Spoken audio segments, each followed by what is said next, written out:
Hi, everybody. Thanks for joining us. I am Mark Graban, a senior advisor to KaiNexus, and welcome to episode 19 of our Ask Us Anything series. And we're joined today by Greg Jacobson. If you want to introduce yourself, how's it going? Hello, Mark. I'm Greg Jacobson. I'm the CEO and co-founder of KaiNexus. I also manage product, and I love doing these sessions with Mark. So what does that mean? Maybe somebody might be wondering, even if they haven't asked her, what does that mean to manage the product? Can you talk about that in a nutshell? Because people might be curious how KaiNexus works behind the scenes a little bit.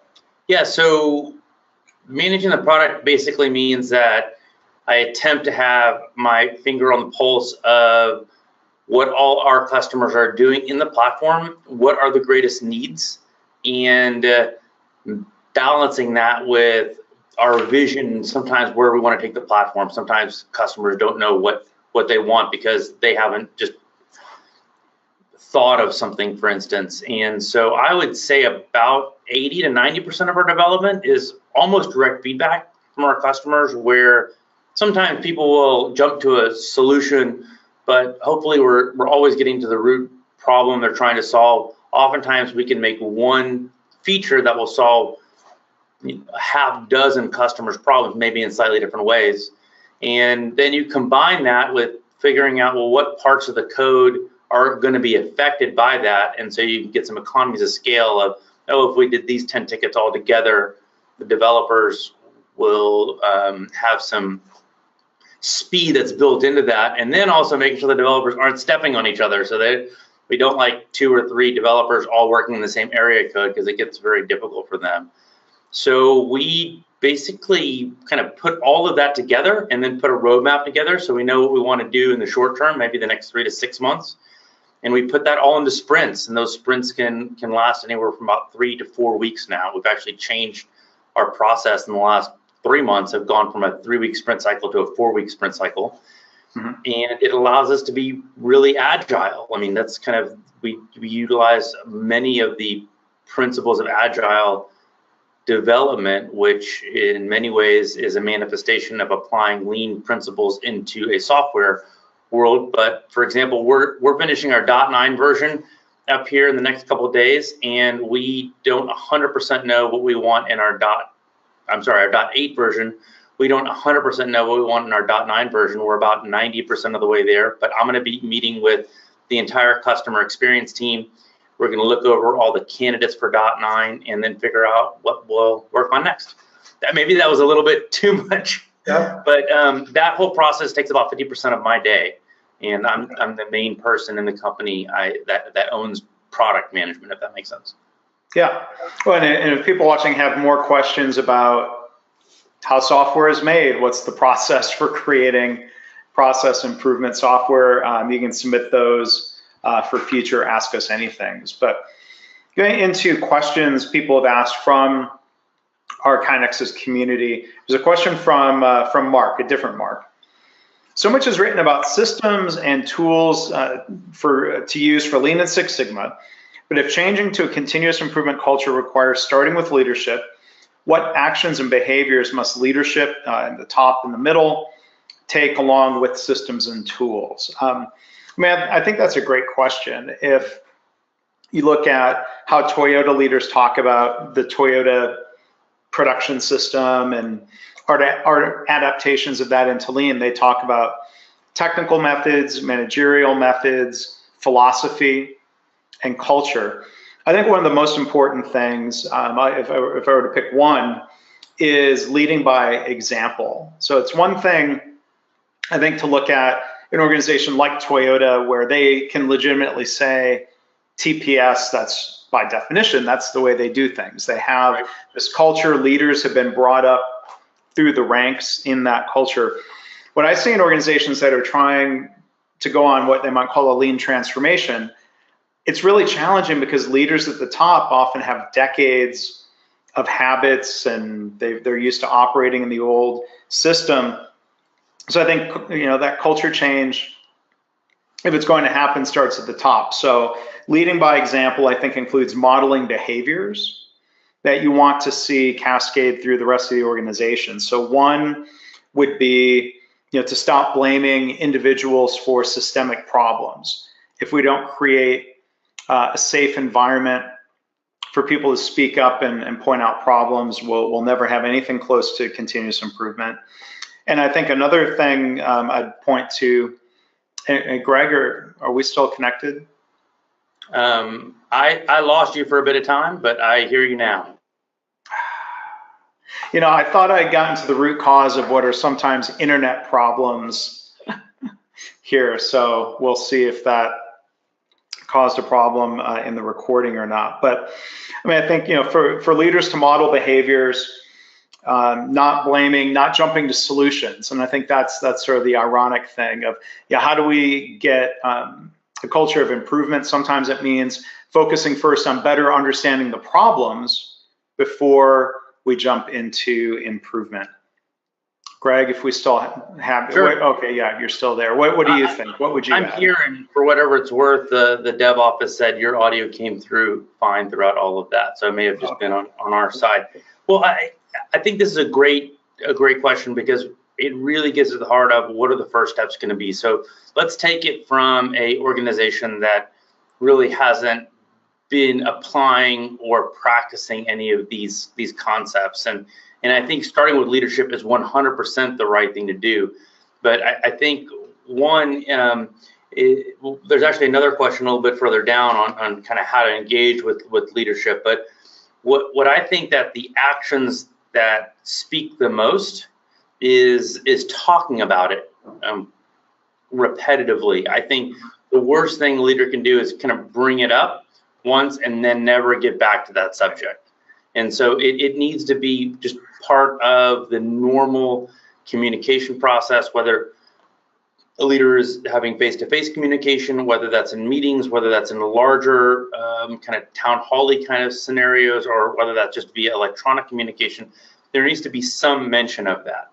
Yeah. Now, after that communication of the fact that, hey, we're moving into this mindset, that communication needs to also specify why we're moving into the mindset. And these are the things that we hope to accomplish. But I think the hardest thing for leaders is going to be that they need to come into this process with open ears and closed mouths, and with humility, and with the respect for the people that are doing work. And I think that's really easy to say. It's a little bit harder to do, because when you do all those things, you end up feeling extreme vulnerability.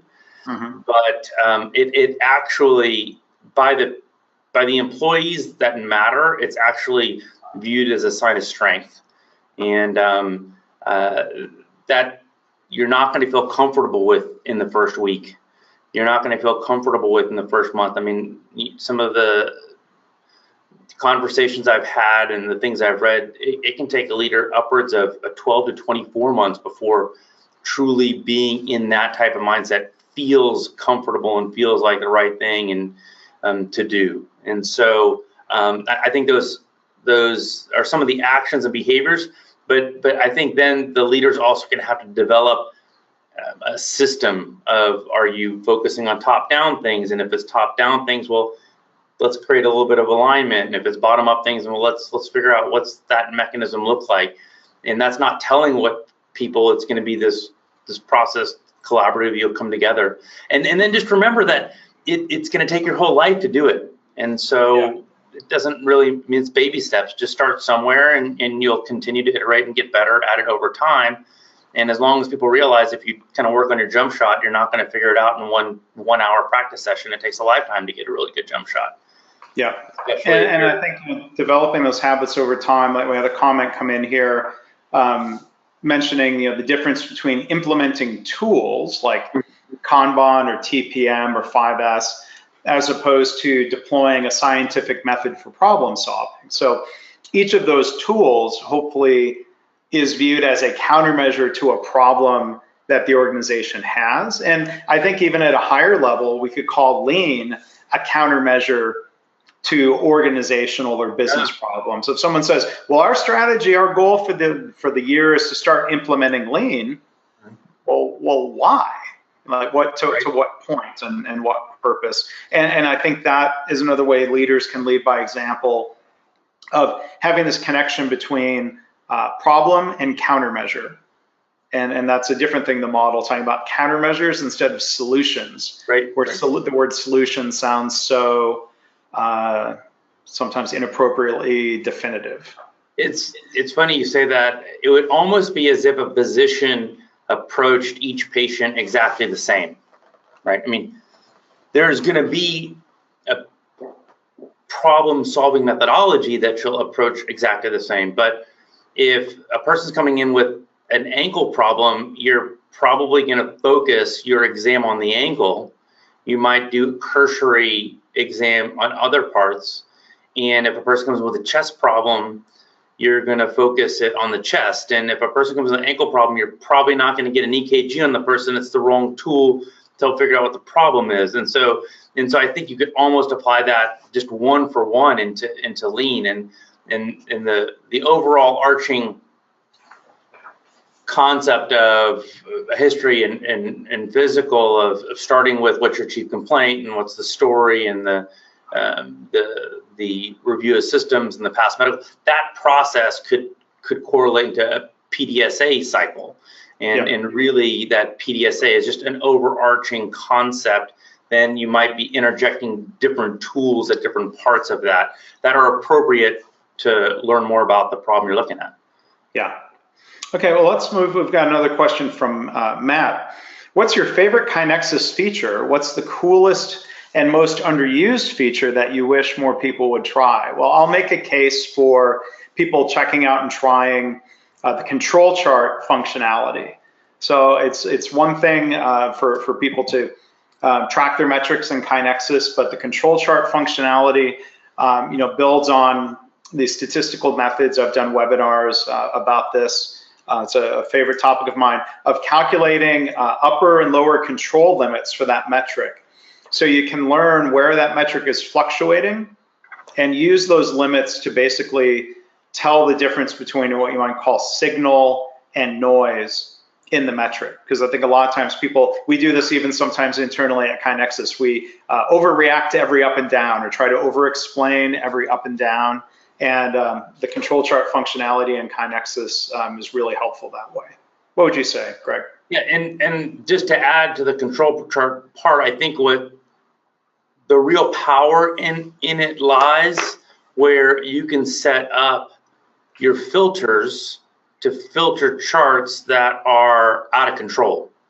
So literally they can kind of be out of mind, out of sight. Persons are entering data points, but then when you hit the board that kind of gives you the information that's important for you to work through on a regular basis, the charts and the data that are out of control can be front and center, and then you can be reminded to go in, because quite frankly, if it's in control, it's not something that is a red flag that you should be checking every day. Certainly, checking in control charts for more underlying trends like 8 points above or below.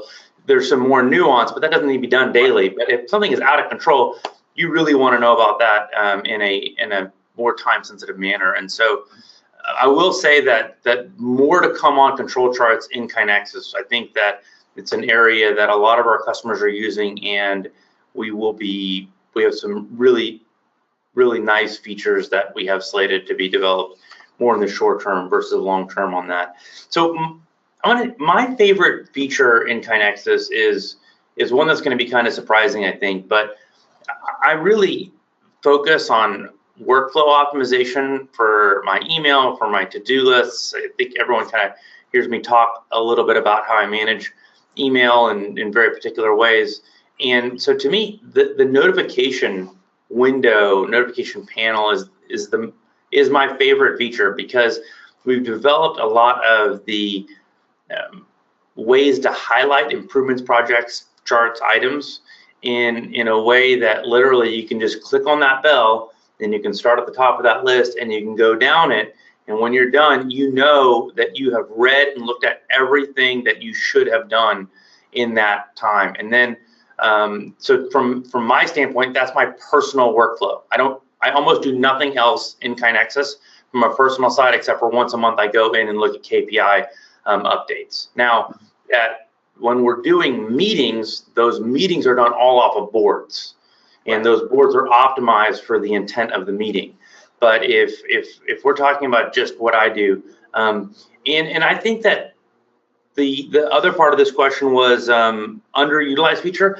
I can't tell you how many people, when we're talking to a customer, I'll mention the reporting area and we'll say something to the effect of, oh, well, have you looked at this report? And do you understand why this report even exists? And they'll say, I didn't even know that report exists, or ever thought about why I would want to use that report. So if you're looking to find hidden gems in KaiNexus, I would go to the reporting area. And there's a reason behind every canned report that we've created. And so I would go through those systematically and look at the chart and say, or the report and say, well, what is this telling me? Why would they have created this? And now that I'm thinking about it, I'm going to do one more and then I'll be quiet. A lot of people don't realize that you can control the columns on a list in a card in the collapsed view versus the expanded view. So a lot of our boards they'll have multiple cards, and so you really only have room for maybe 2 or 3 columns when it's small. But then when you click on the expand, you have much more room, and you can actually control which columns are in the card view versus when you go to the full expand view, you might be able to see 8 or 10 columns, and that's kind of us mirroring a lot of the best parts of spreadsheets. Because I mean, there's a reason why everyone went to Excel initially.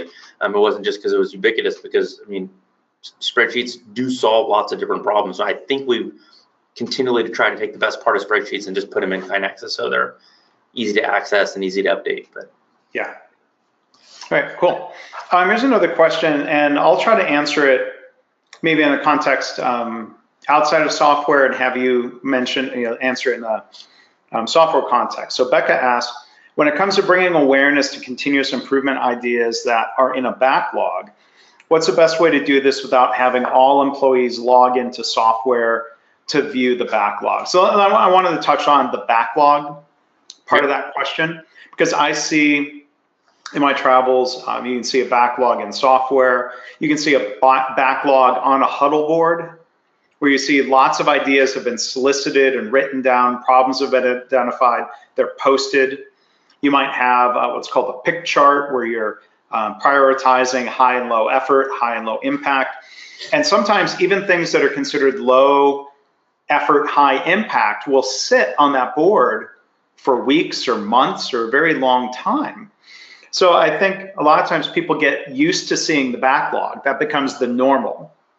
Like, oh yeah, there's a backlog. Well, then I think what's helpful, what I would propose is step back and asking why. Why is there a backlog? Why are we not making progress? Sometimes the answer is, well, those 2 people are the only ones who work on improvements. Well, how do you think we could clear that backlog? And so, well, we could have more than 2 people involved in improvement. So I would question the inevitability of a backlog, and instead look at that as a bottleneck, figure out what can we do to reduce that backlog. What do you think, Greg? Yeah, and I think it's important to realize that depending on the amount of, if we're talking about just bottom up, which I think this question really talks about, ideas, so it's all bottom up stuff, is to realize that there may be a capacity issue. And if there is a capacity issue and the number of ideas outweigh the capacity, then to me, that's the leadership's responsibility to figure out how do you solve the capacity issue, and is solving the capacity issue have an ROI to the organization. Now, it could have an ROI in that it could literally just save the company money because some of those ideas are cost savings, or it could have an ROI in that if you ignore people's ideas, they'll stop giving it to you. So there's lots of different ways that they could have benefit to the organization to not have a backlog. I didn't want to kind of pigeonhole that. So after the capacity issue, there's always going to be some form of capacity issue because we're all busy, right? I mean, successful companies are just typically more work that needs to be done than time to do it. And so there is going to need to be a habit developed, and a pick chart is a very good way to help prioritize. The other way to help prioritize is a lot of our customers will literally put KaiNexus on a wall, and we have a board experience where if we're looking at a backlog, we can just in the team huddle say, hey guys, these are the 20 things that kind of have gone stale. We have a card that we use in our weekly meeting that's called stagnant improvement. So if nothing's happened to them for the last 30 days, we can talk about these and say, hey, are we all happy with the fact that no one's doing anything with these, or what's the hold up? And then I'll also mention that there's really two statuses that have to do with backlog. So for one, when you go in, I'll answer this from the KaiNexus perspective. One, when something goes into KaiNexus, it goes in as a new status. It should never stay in a new status for very long, ideally less than 48 hours, but certainly not more than 7 days. Now, I will say that we put our product ideas into KaiNexus, and everyone knows that I review new product ideas on a weekly basis. And so sometimes they do stay in new status for long, but everyone, I think I've communicated to everyone that I just go through them in the oldest, and we're just kind of moving through them on a weekly basis. So then after new, it either needs to go into plan status, which means we're going to work on this. We may just not know when we're going to work on it or who's going to work on it, or we're going to work on this and it's going to be worked on in 2 weeks, or we're going to work on this and it's going to be worked on when this other thing is completed. There's three options when you go into plan status. The second place that new can go to is right into active status. Yes, Mark's great idea. Let's go work on this right now. Let's not delay. And then I guess there's four. You could immediately go into complete status, because you could say, hey, you put it in. I said, okay, before our next huddle, we actually went and did it, so we can just immediately complete it and write down what we did. Or it can go into deferred status, and the idea of that was, I don't know if we really want to do it ever, but I don't want to make the decision to kibosh it now. And so we'll defer it, and we recommend for deferred things to put a review date on them. So in some time it can kind of come back into your workflow and go, oh yeah, did we want to do this or not? Because if we don't, let's kind of kill it. So right.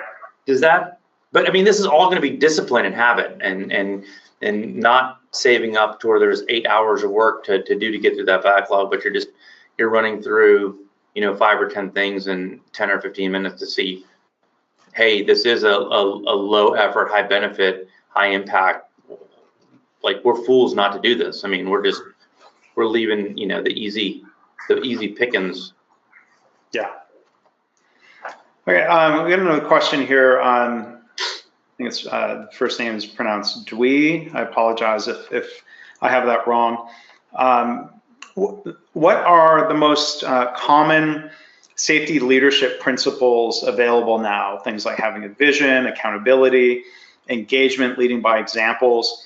Do you have examples of safety leadership behaviors? So a couple thoughts. I mean, for one, like I mentioned earlier, I think one of the key leadership principles is creating an environment where it's safe to speak up, where it's safe to point out risks, where it's safe to admit we've had a near miss, where it's safe to admit we've made a mistake. Because without that safety, I've been in an organization where people talk a lot about professional safety. And this doesn't relate only to environments that involve patient safety or employee safety. Do I feel safe to disagree with somebody? And I think a lot of that is driven by leadership.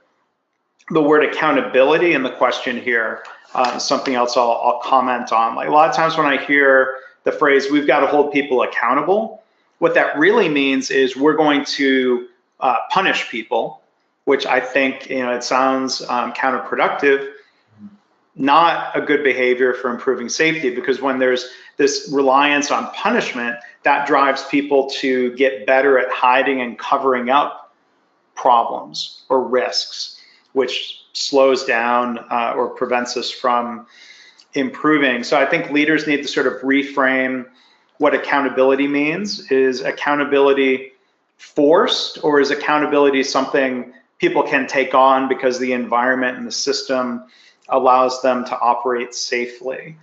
And I think one other principle I'll mention is the idea of, I think, leaders truly making safety a top priority, not a slogan or something they talk about once a quarter, let me remind you how important safety is. Like, well, no, you should be reminding, that should be every single day. I think, there's certain leaders out there I really admire who really and truly make safety a top priority. I think, you've got to walk the talk, as they say, not just talk about safety. Well, Paul Allen comes to mind. I mean, he was the first leader. You mean Paul O'Neill? I'm sorry, Paul O'Neill. Thank you. I always mix up Paul with Alcoa, right? Paul O'Neill was Alcoa. Yeah. Yeah. So you introduced me to one of his keynotes, and I remember still watching it for the first time today. And safety is such an easy. It's so obvious once someone says it that you're kind of like, oh, why didn't I think of that? Right? I mean, he went into a dysfunctional organization that was having financial difficulties and decided, hey, we have major cultural dysfunctional communication issues in this organization, and the financial metrics are tanking. And he said, I'm not going to focus on any of that, which I thought was okay. And then he said, let's focus on something that we can all agree on. So maybe we can't all agree on hourly wages and benefits and all that. But if we can all align around something that makes sense for everybody, that becomes a really great place to start. And I was in a prospective customer meeting last week, and I can't wait till they actually sign up. And because I asked, what are y'all's major principles? And immediately he said, safety is the number one principle that we are all aligned around. And I was just like, oh, wow, this is as overhead door manufacturing company. I was like, oh, this is, just that it was, there was no hesitation, and immediately realized that. So to me, I think that it almost sounded like, what's the flavor du jour, safety leadership principles available now. I don't, as if they maybe. I think they're classic. I think they're timeless principles. Right. That's kind of where, you want to make sure that people have the right resources, that the right training, the right equipment. And then I think the biggest thing that I see, at least in healthcare, is that you don't get punished. Either sometimes you get punished directly, like, oh, you should have done it this way, I'm going to punish you, it's going to go into charge.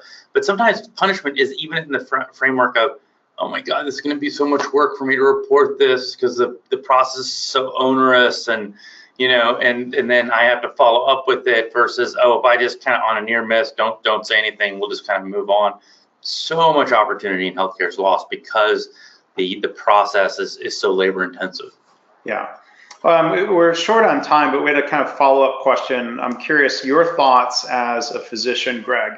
What do you think of the idea of a wall of shame? So I'm already starting to feel like I don't like it, but the idea that to improve hand hygiene for doctors and interns, you would post clinicians' names, like, who's got 20% adherence to hand hygiene, who's at 85, putting names in red and green. I'll just say I don't like that idea, because I don't think shame is a helpful starting point for continuous improvement. I don't like the sound of that. I don't think I like the practice of that. What's your reaction as a doctor, Greg? There is certainly a part of me that would kind of at the gut level would be attracted to it, right? It's just like, oh, that makes sense. If you call out the people that are doing it bad, they're going to want to do better. I think the problem is I think as soon as you go down this route, you immediately start gaming the system, right? Mm-hmm. All the motivations are wrong. It kind of gets into Daniel Pink's drive. So if you're doing it with a stick, then everything is going, oh, well, people will figure out a way to get green, and it may not be good hand hygiene, and they may be just messing with the system to create that. So I think certainly starting with, well, why do we want good hand hygiene? Well, because we don't want to get our patients sick. Okay, well, that's probably one of the reasons why we came to work today, was to make patients better. Why would we? And so just keep harping on that, and then keep, if you know, oh, well, Greg only has a 20% compliance on this, maybe ask Greg why he doesn't do better, and you might find out a really easy reason. Oh, well, because of X, Y, and Z, and if it worked like this, and then you could kind of start at it from an opportunity for improvement kind of standpoint. So I think probably keeping the data is good, but then kind of engaging on a one-on-one level versus putting them out in the public courtyard and going, that person is really bad, will probably get greater engagement and satisfaction. And then when you're moving on to the next thing you're working on, people are going to want to work on that versus like, oh, I'm about to get shamed again into something else. Right.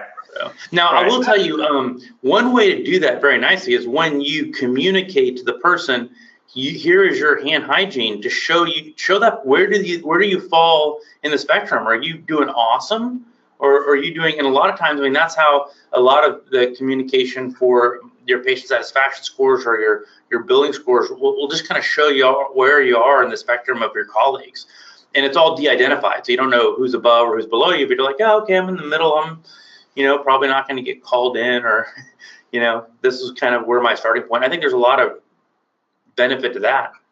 Yeah, and I've heard some people say, oh, doctors are competitive and posting data about OR block time utilization and other factors. I would be afraid the effect of that would be at best temporary. But I'm with you, Greg. Data should be used for improvement, not for punishment.